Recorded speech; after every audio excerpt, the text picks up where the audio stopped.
Om Sahana Vavatu Sahanau Bhunaktu Sahaviryam Karvavahai Tejasvinavadhitamastu Ma Vidvishavahai. Om Shanti Shanti Shanti. Hari Om Shri Gurubhyo Namaha. Hari Om. Vasudeva Sutam Devam Kamsachanuramardanam Devaki Paramanandam Krishnam Vande Jagadgurum. Krishnam Vande Jagadgurum. Okay. So we are on verse 36 of chapter 4.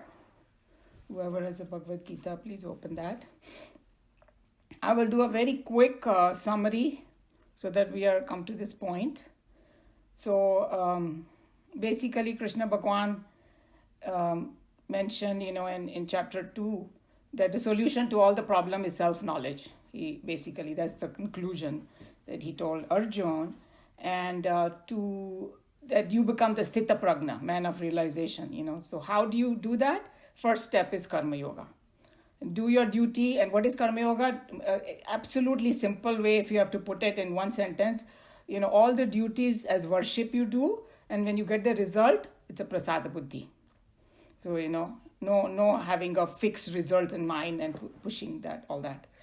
And then he talked about Karma Yoga in detail in chapter 3. And then chapter 4, besides Karma Yoga, he gave different sadhanas. And the purpose of Karma Yoga and the sadhana is to purify our mind. And last time, I know Sushil ji was saying that he had kind of forgotten what those yagnas were. So remember you tell yagna, I'll just quickly mention some of them. So there was Deva Yagna, Brahma Yagna, then there was the sense control, Shama Dhamma and all that, and self-restraint and all. And then there was Dan, Tapas is austerity, Yoga, Swadhyay, self-study, and Pranayam and Ahar. All they were just tip of iceberg. So now you will remember what we did. And then, so mind is very subtle. So the sadhana also has to keep getting subtler and subtler. And what is the purpose of this? So that we become fit for knowledge. Basically, that's the whole idea. We become the right patra for knowledge. And then after all this, we should follow the path of Shravanam, Mananam, and Nididhyasana. And then we know what that is, listening to what Brahmagyan is, contemplating, removing our doubts, and then meditating upon it. And then how do I get there? The Krishna Bhagwan said, you approach a teacher who is Jnanina, Tattva-darshina, who knows and who has experience of it. And what do you do with the teacher? So he gave 3 things. Prostration, but it's like having a humility in you to approach. Service, to get tuned to him, and asking appropriate questions. So that was the method, he said. And then what will happen when you gain this knowledge? All your delusions will be gone. So that was the verse that we did. And you will get a vision to see the whole world in yourself and in Bhagwan. So, and then basically it's like you and Bhagwan are one. That's the vision you will get.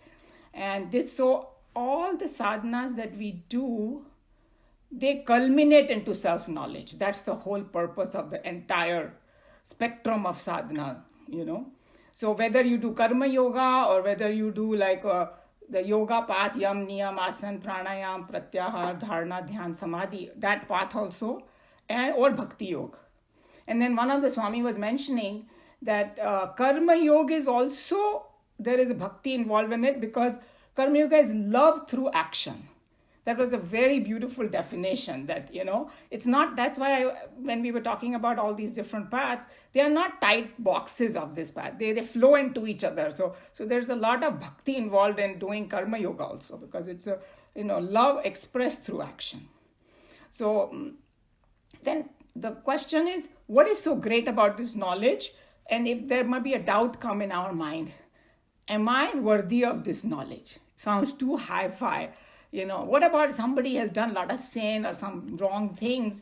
So that's where this next verse comes in. And the next verse gives us so much hope. It is just, this is one of my favorite ones. It's like it includes everybody, no matter who you are in what corner of the world, what time, nothing. And you may be like the worst of the worst, and they say, come on, like it gives you open invitation to come. So that's what this verse is, and you will see once and maybe you already read a part of it or the whole thing, but so here is a verse. I'm going to chant. My recording is, yeah. अपि चेदसि पापेभ्यः सर्वेभ्यः पापकृत्तमः सर्वं ज्ञानप्लवैनैव वृजिनं सन्तरिष्यसि सर्वं ज्ञानप्लवैनैव वृजिनं सन्तरिष्यसि. That is better. Api is even, cheta is if, asi is are means you are, papebhyah then sinners, sarvebhyah then all. Means he's just saying that you may be the number one sinner out of all sinners. You know, itne paap kiye ho tumne. Papakruttama, most sinful. Sarvam, all. Jnana plavena, by the raft of knowledge. Eva, alone. Vrijinam, sin. Santarishyasi, you shall cross. So what is Krishna Bhagavan saying over here? He's saying that no matter who you are, even if you're number one sinner, I know we are not, but let's assume that, we feel like, oh my God, I've done sin so much. He's saying that, but what is sin, first of all? Sin is something, the simple thing that my teacher used to explain about sin was when you are going away from Bhagwan. Whatever, anything that you do that takes you away from your real nature. So, but there are, if you see from the Shastra perspective, then they give you some rules and laws, and then if you don't do that, and what are those things that are harmful for us or other people? It can be done by our action, thoughts, or emotions. So it kind of brings harm to someone and yourself. So that becomes like a sin. And those are the kind of actions that take you away from your real nature or Bhagwan. And then what does scripture say about, the first karma kand portion in the beginning, okay, suppose कुछ हो गया मेरे से पाप, तो फिर वो प्रायश्चित कर्म बोलते हैं ना उसको. हमारे में भाई ये दान करो, तो वो पूजा करो, गंगा में स्नान करो, worship the devta, something. So some of that does help because it purifies our mind again. We start thinking about, hey, I don't want to do this or whatever, and so many things are performed. Asked by the Shastras that we need to do. But what Bhagwan is saying over here is quite amazing. He's saying the greatness of this particular knowledge that he's talking about, Atmagyan, is you become free from all sins together instantaneously. I know it sounds like, hey, how can that be? But there is science involved in it, so we'll come to that. So the example that came to me, but once I had heard a story, and I think it really, kind of clarified what it was. It was like this. Suppose that one person is in jail. Jail is like somebody's. उसको और किसी चीज की जरूरत नहीं, तो ये भी आपका जो लास्ट नोट है वो भी कर लीजिए. कहाँ से आवाज आ रही है? I think Neelu ji and Kamla ji need to. कमला जी से आ रही थी. अच्छा, मैं देखती हूँ, मैं खुद कर सकती हूँ क्या? हाँ, नहीं, she is now. Okay, उन्होंने कर दिया. Yes, okay.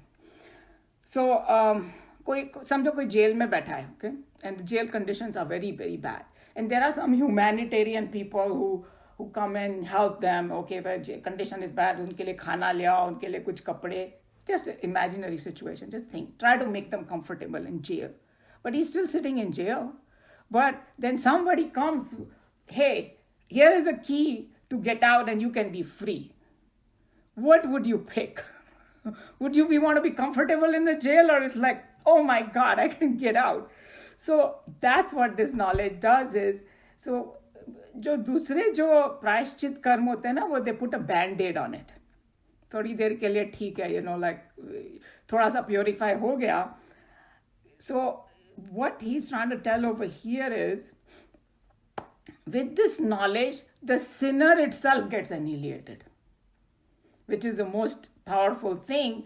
सिनर ही एनिलिएट हो गया तो फिर वो सिन भी उसके साथ साथ सारा चला गया ना. And but the other thing what happens, sinner is still there. So थोड़ा सा प्योरीफाई हुआ बट फिर से टेम्पटेशन आ जाता है. फिर वो अपना प्रायश्चित क्रम वर्क करके फिर से सिन करना शुरू कर देता है. You know, so that's the difference. And now let's analyze scientifically and through the shastras. What are they talking about? How does the sinner get annihilated? So what happens is that it is our ego, ahankar, that gets dissolved.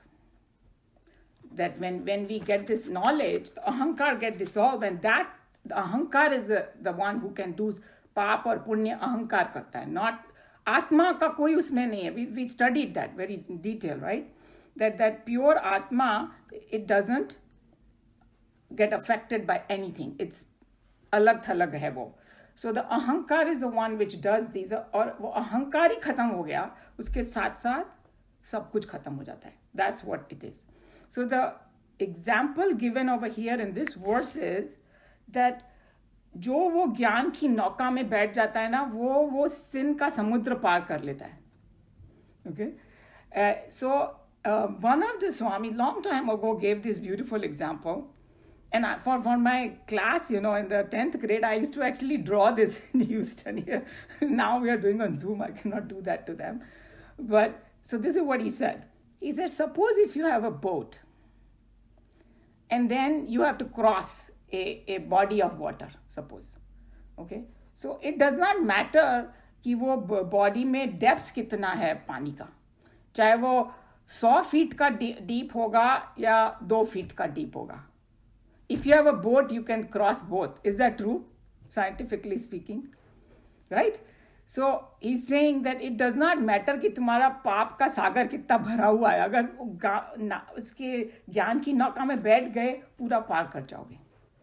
I thought that was such a beautiful example. So whether it's a swimming pool or it's an ocean, if you have a nauka, you can still cross it, So that's what this whole thing does.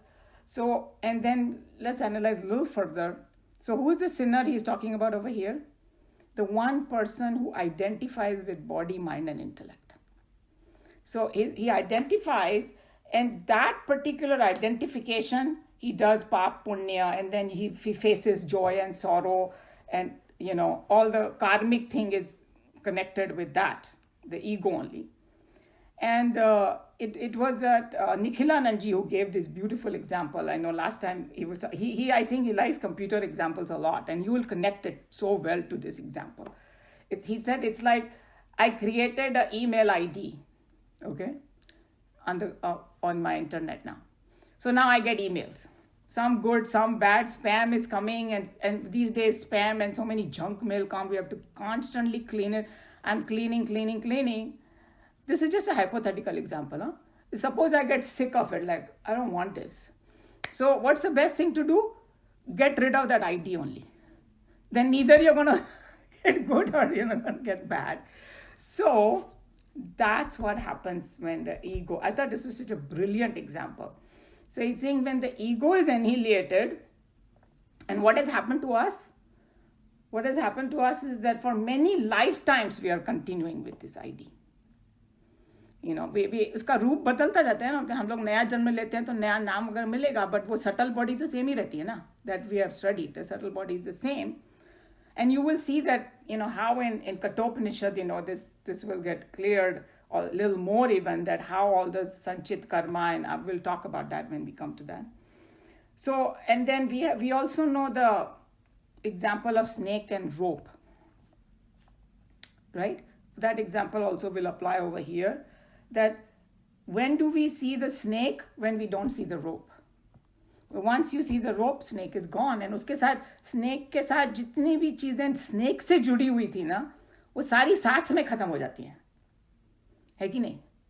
So that's what we have to remember, that this kind of gets completely finished at one shot if that realization comes.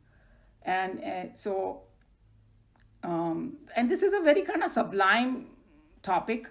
So he's saying that one of the Swami explained that this is not just theoretical knowledge that they're talking about. So people who actually experience it, so theoretically we kind of know, but he's talking about that experiential stage.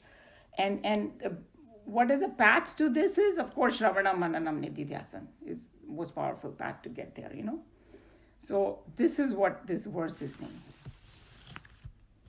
Any question, comment? I want to add a point. I was thinking about it, that let's say your body has all the sins and all these attached to you. Yeah, it is in the subtle body, true. When you purify that body, you're no longer your body, you have merged with the universe. And so all those karmas have disappeared. Or the bad karmas, or good, doesn't matter. So it's just purification of the body is the key. So there is one technical thing over there, and when we go to Kathopanishad, we will clarify that there are 3 types of karma our Shastras talk about. The Sanchit karma, the Agami karma, and Prarabdha karma. Right. So Sanchit and Agami gets burnt up, but Prarabdha does not. Because Prarabdha is like the way our teacher used to describe, it's an arrow that has been already shot, and it has to finish its journey. So you have to finish the Prarabdha, because it's a package that has opened and fruitified. Whatever you get in this life, that's why, the bodily affliction or some joy and sorrow, you will have to face it. And that's why all these people that in our own lifetime we have seen, all these swamis and all who are like self-realized, but they still have to go through bodily pain or cancer or this or that, because it's a Prarabdha karma. Yeah, I was saying that even after that only you become free. Yes, so if you want complete, but they are called Jivana Mukta. That means they are at a state that they don't identify with these things, and then they have that distinction.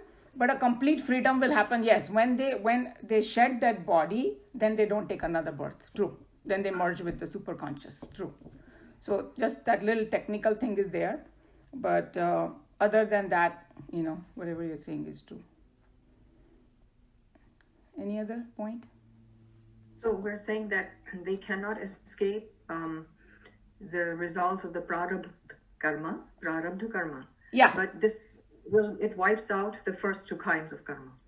Yeah, and the Sanchit karma are the ones that we have been accumulated for since time immemorial, many lives. And Agami karma, okay, I took birth in this life. I'm not self-realized yet. So I have done some karmas that has again created some result that is going to fructify in the future. That becomes Agami. And now somewhere halfway in my life, I did become self-realized. So the Sanchit and Agami get burnt.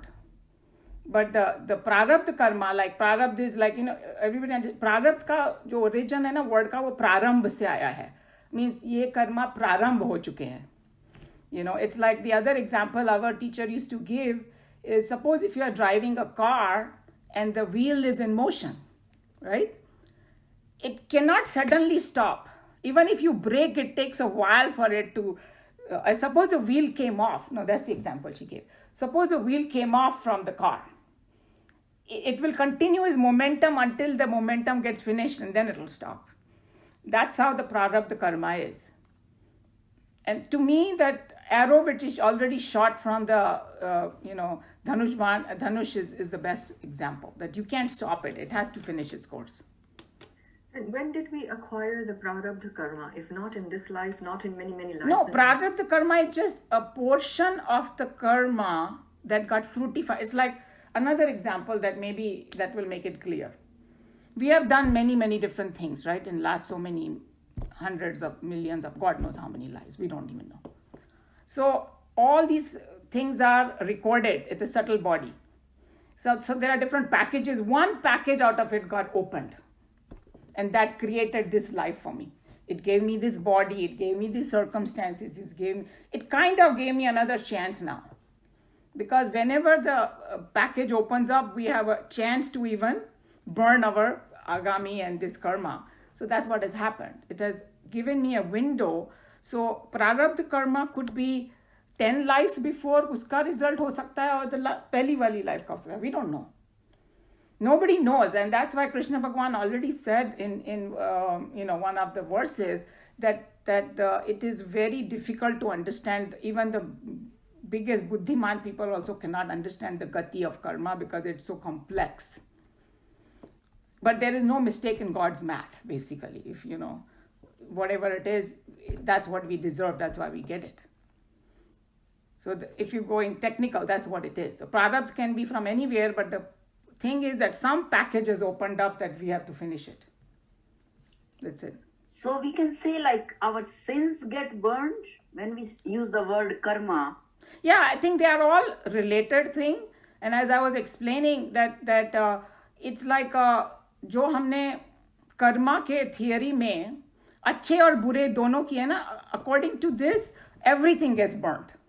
We focus more on the negative thing. We like to say sins gets burnt because we like that word, but it is actually both. Everything gets burnt because that person doesn't have any connection with that ego anymore. That's what it is.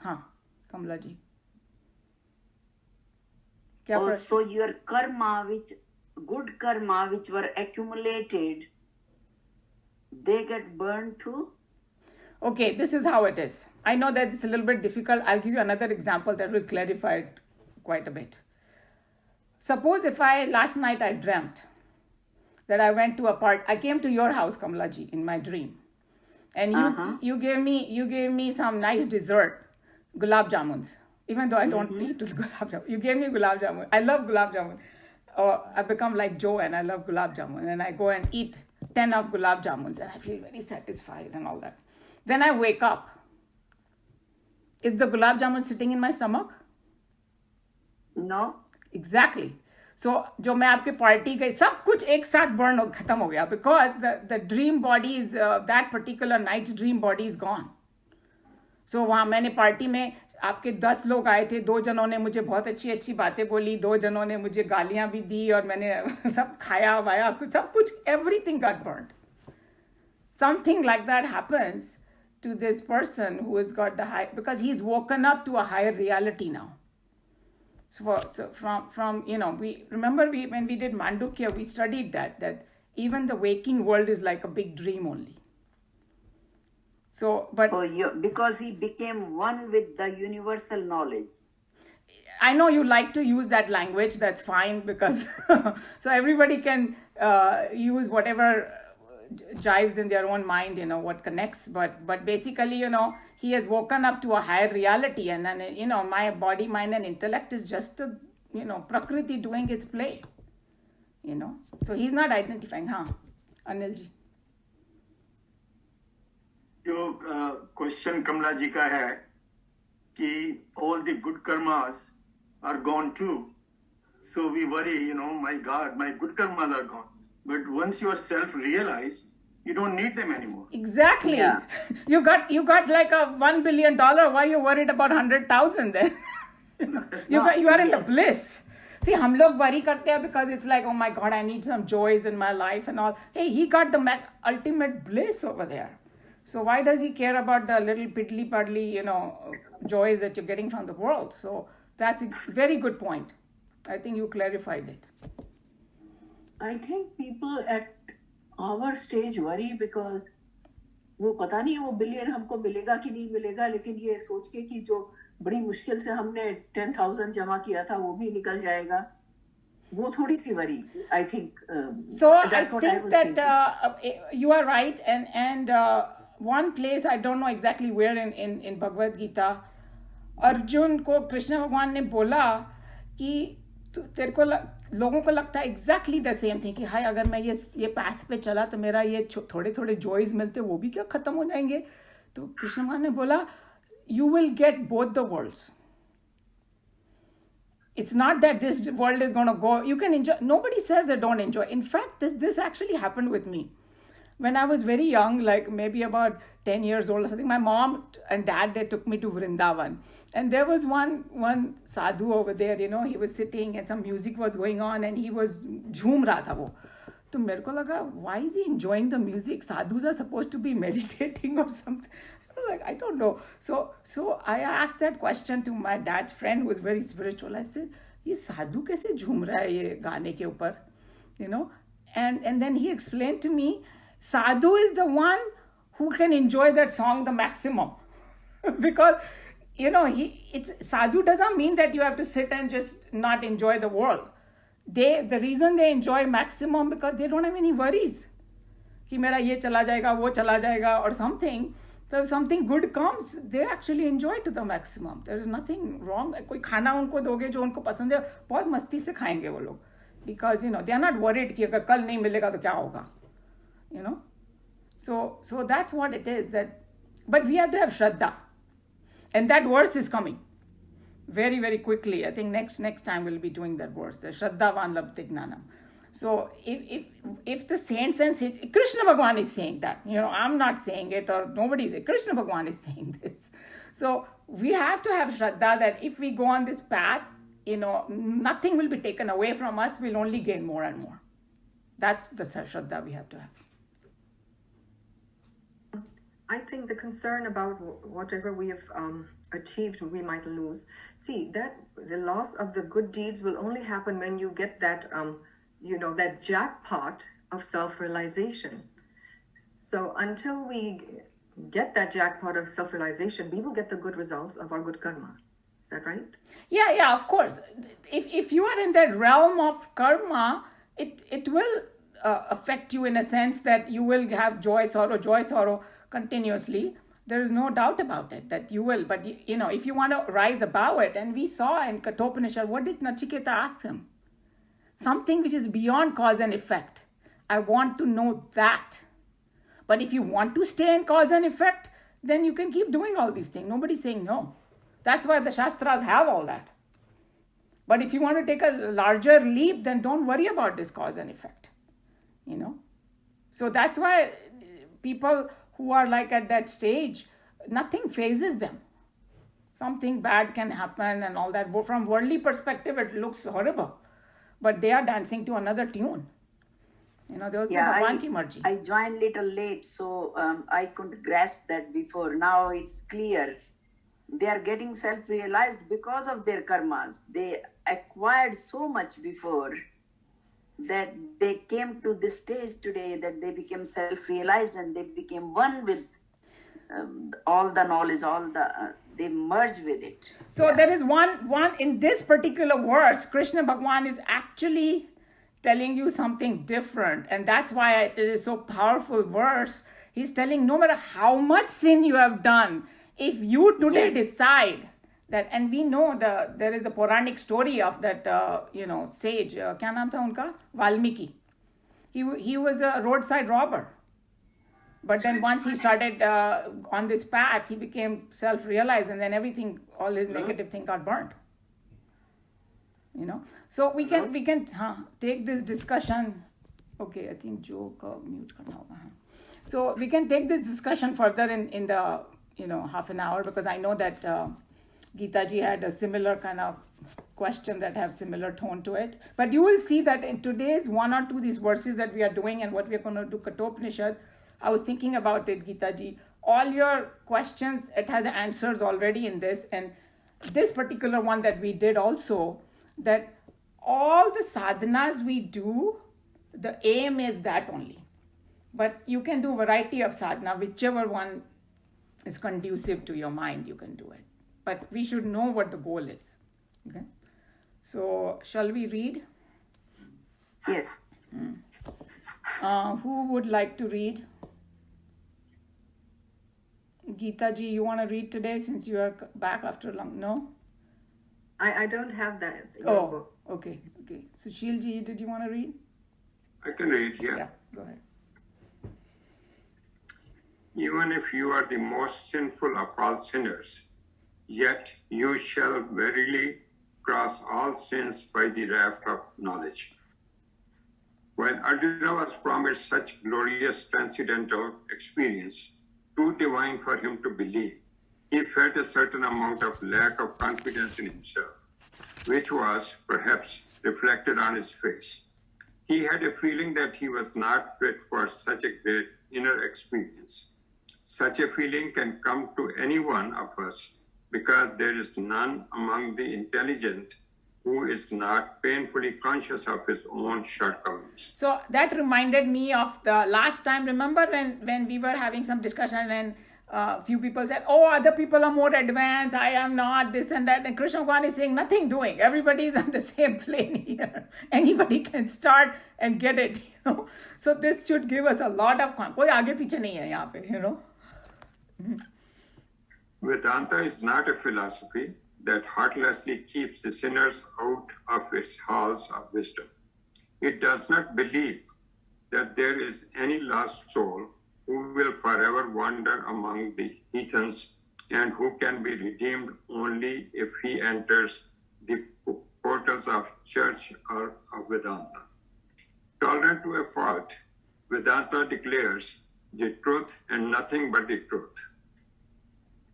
The all-pervading divine manifests everywhere, and therefore there is no sinner who cannot, through his sincere endeavor, come to claim his own heritage of absolute protection.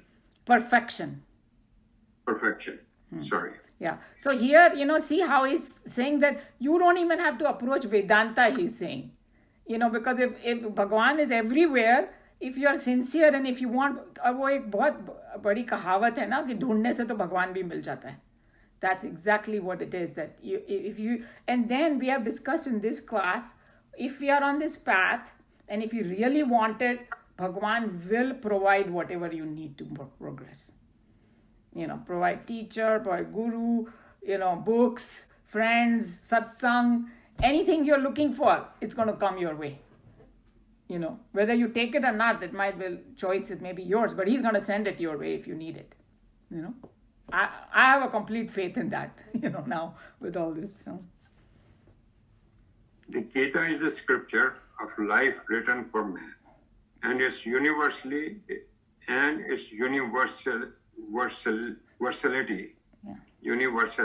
is unmistakably seen in the statement here. It assures man that even if he be most sinful among the sinful, he too can cross over his painful destinies of the present and reach the shore that lies beyond finitude and imperfections. Such a clear charter of man's right to the divine has never so far been written in any other existing scripture of the world. So he's just again telling that this is an extremely powerful verse. And anytime we feel hopeless in life, we should immediately read this verse. And it's going to lift you up, totally. Yeah. Sin, we have already seen, is an act of the ego, which has grown forgetful of its own divine nature. When an individual acts in his own delusion, catering to his matter involvements, with the hope that thereby he will come to get perfect bliss, those actions are called sins. Such acts, natural with animals, are often quite evident among animal men. These false actions leave dissipating channels of thought within, called the marks of sin, and a mind so boxed comes to suffer the tragic lot of worldly mortals. So here Swamiji has taken this approach that in his own delusion, we think that catering to the matter envelopments means in the world or through my mind, body and intellect, mere ko kuch bliss mil jayegi, this kind of delusion that we have.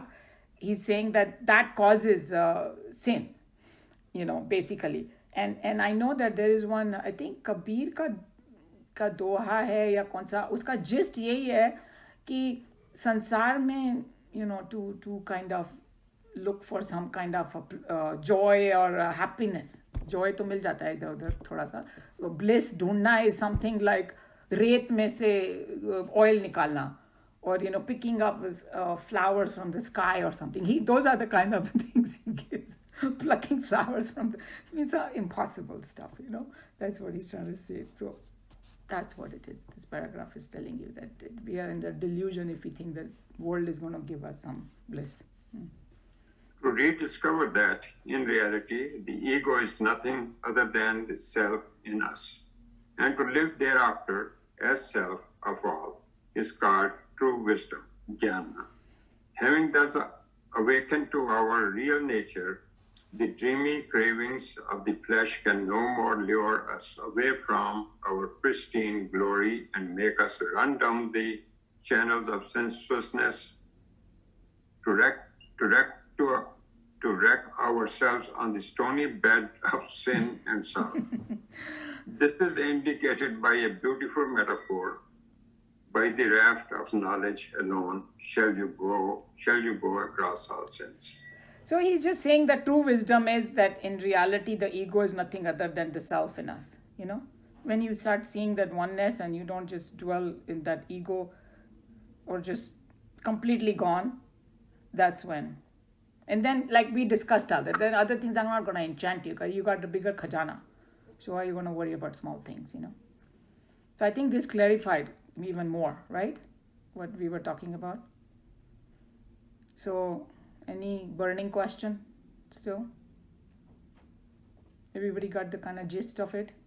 Yeah, so I'm just going to restate what I think I got out of this, which at first I was not getting. Let's say कि मेरे पास $10 हैं और मैंने बड़ी मेहनत से जमा किए थे, लेकिन उसका मैंने कुछ इन्वेस्टमेंट किया है, तो वो इन्वेस्टमेंट जब लेट्स से कि $100 मुझे वापस मिलते हैं या 100,000 या जितना भी कह लो, तो मिलते हैं, तो वो $10 तो जो इन्वेस्ट इनिशियली किए थे उसकी फिर मुझे कोई फिक्र ही नहीं है. I don't care about that because not only those $10 तो गए, लेकिन साथ में वो जितना डेट मैंने इनकर किया हुआ था ओवर माई लाइफ, वो भी I am now able to wipe out because of this return in the investment that I have received. तो कुछ इस तरह से, जैसे पहले मैं सोच रही थी अरे बड़ी मुश्किल से पैसे जोड़े हैं, वो भी चले गए और अभी पता नहीं बिलियन मिलेगा कि नहीं मिलेगा. Is it something like that then? Yeah, I think that's a good analogy. That's totally fine. You got it. So I think I get it now. I get it. Okay, thanks. Yeah. I have one comment. So the good karma you accumulated, you'll get to go in Swarg for a few weeks as vacation. So it doesn't go away. Right, but अगर किसी को जैसे कि अभी आएगा इसमें जब कठोपनिषद में जाएंगे ना, तो ओम साधना जो करते हैं ना, जैसे if you want सगुण, you want Brahmalok, you can get that, and if you want mukti, you can get that too. So Right. so it question is what you want. So if you nothing is want lost. if you want all the pleasure and all, yeah, you will get it because in fact जिन्होंने मांडुक्य किया था कि अगर ओम साधना बराबर करोगे तो तुमको सारी सिद्धियां मिल जाएगी. Right. You know, like we have Hanuman ji अष्ट सिद्धि नवनिधि के दाता, उसमें से you know examples are there. So and we know in this world also a lot of people have siddhi. I mean, I was just hearing about Vivekanand ji this morning, and he could, like, I think that even Joe has mentioned it, he could sit with a book and in 1 hour he will know every page what is on it and everything. Yeah, that's siddhi, you know. So you get these people who are at that stage, they have a lot of siddhis also. They don't show off about it, they don't mention it, they don't speak because they don't want people getting entangled in it. But you get worldly plus both the things. In fact, one of the verses in chapter 13 में आएगा that जैसे जैसे ego annihilate होता है ना, कम एकदम से तो नहीं होएगा, you know. So धीरे धीरे जैसे जैसे होता है वैसे वैसे you get more and more gain. But the ultimate is this. Way I look at it, if it's for us not to worry about where our good things are going to go away, it's saying if all your sins are burnt, there's nothing left. You are not there. So you don't have to worry about any of what good things we did and what not. It depends upon, all it's saying is your sins will be burnt, but if it says all your sins are burnt, that means you are gone, your ego is gone. You don't have to worry about that your good part is gone. That's the way I look at it. Yeah, whichever way you want to look at it, that everybody's right, and you know, and you can look at it, you know, you go above it, good, bad, or that's the question Nachiketa asked. No, tell me something which is beyond good and bad. That, remember, it's parallel is going on right now over there. Yeah, so put everything together and contemplate more, and it will get more and more clarified. And you know, if you still have question, you can bring it up next time. So shall we go We have 15 minutes. We can at least start with the next one, because this will clarify even more what happens. How does that karma get burnt? He's going to tell you. Okay? So here is a verse, 37. Yadhe dhansi samithognihi bhasmasat kuruterjuna jnanagni sarvakarmani bhasmasat kurute tatha. Yatha is as, edhansi is fuel, samidha, blazing, agni is fire, bhasmasat, to ashes, kurute, reduces or makes, Arjuna, O Arjuna, Gnana Agni, fire of knowledge, Sarva Karmani, all actions. All action means good, bad, everything. Huh? Bhasmasat, to ashes, Kurute, reduces, makes, reduces or makes, Tatha is so. So what is Krishna Bhagwan saying over here? He's giving a brilliant example to Arjuna. He's saying, एकदम blazing fire में जैसे सारी लकड़ियां जल जाती हैं, उसमें तुम, he didn't say that, but I'm just telling you, उसमें कोई सड़ी हुई लकड़ी डालो या बहुत चंदन की डाल दो क्या होगा एंड में, बोलो? भस्म होके राख बन जाएगी सब. So whether it's something good or bad, ज्ञान की अग्नि में सब कुछ भस्म हो जाता है, he's saying. So that's what it is, and it reduces all actions to ashes. So because what happens is, like what everybody discussed, that gets ego is annihilated. But here, he just cautioned. He said, don't think that actual koi agni jal rahi hai apne man mein or anything like that. Just a metaphor is given, and basically he's telling you uske core se, uske essence or karma ka strength when sab bhasm ho gaya. So it is not prosecuting you anymore. Remember, our karmas prosecute us so much. हम result की चिंता करते हैं, हम करते time हाय कैसे करेंगे, ये होगा वो होगा. डिल्यूजन कितना है हमारे में, वी गेट अटैचमेंट हो जाता है रिजल्ट से, कर्मा से, लोगों से, all that gets kind of thing. And then here is one, even Swamiji's commentary, that Sanchit karma and all he talked about, and I kind of clarified it, right? Sanchit karma is all the karmas that we acquire in all these many lives, and all of us don't know how much Sanchit karma we have. Each one of us has packages and packages and big, huge warehouse. Where does it get stored? In our subtle body, the impressions of it. यहाँ पर, like in the modern psychology, they call it subconscious mind and unconscious mind, whatever, I don't know. They give different names. But just have an idea that कि जो हमारा package है ना, वो साथ साथ चलता है, लाइक सटल बॉडी में. तो वो सारे इंप्रेशंस है, सारे डिफरेंट लाइफ टाइम्स के, और जो हमारे थॉट्स वगैरह निकलते हैं ना, वो उसी के डेप्थ से निकलते हैं. कि that's why each one of us get attracted to different kinds of things in life. Even in everything it expresses, food and clothing and gross stuff also, and the mental, how our mental makeup is and all, it's all kind of accumulated over many, many lives, and then we have this personality. And then as I had mentioned, because it is more appropriate in this verse that one package gets fruitified, and that's prarabdha karma. And then if I'm not yet self-realized, I'll be doing some karmas, not in a karma mode. I'll be doing in the other, selfish type of karma that again will create agami karma. But once I get self-realized, I suddenly turn into a karma mode. So then they don't stick, and nothing sticks, no impression sticks at that point. But at that point, the sanchit karma and agami karma got bhasm ho gaye. Prarabdha karma ko koi kuch nahi kar sakta. That's why you have to, prarabdha karma, you have to follow. But these people who are self-realized, they don't get affected by it like we do. That's the thing. They know the separation, and they very joyfully and then when person dies, then even that prarabdha karma dissolve, finish, because unhone pura kar liya, okay? So basically the idea over here is that karma belongs to the ahankar, not the atma. Now we can understand that, but we have done that, right? Atma ko it doesn't belong. Atma is as pure and will always stay pure. And it's not the Atma which gets happy or unhappy. It's the, your ego gets happy or unhappy. That's what it is. And then I gave the example, actually that Swami who had given that example of the dream, he gave for this verse, but I already mentioned it, that how when you wake up from a dream, whole dream gets dissolved. And you have no trace of anything. Okay? So ज्ञान अग्नि में सब कुछ खत्म हो जाता है.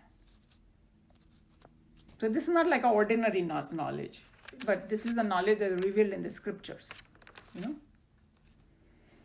And he also mentioned that this is not a knowledge which is like a information or some theoretical knowledge. He's talking about this is a wisdom that comes from experience. So the people who have gotten self-realized, they experience it, that this whole phenomena of nothing touching them. And then, as we said, this knowledge comes from the three things, Shravanam, Mananam, Nididhyasana. So I think that's what I was trying to say, that it's saying that it reduces all actions to ashes, good and bad, all of those. Because if there's no ego, there's no good, bad actions left. So not to worry about with your Prarabdha also in this case is saying at that stage is gone. But that is for only self-realized people, not for us who are in between somewhere lower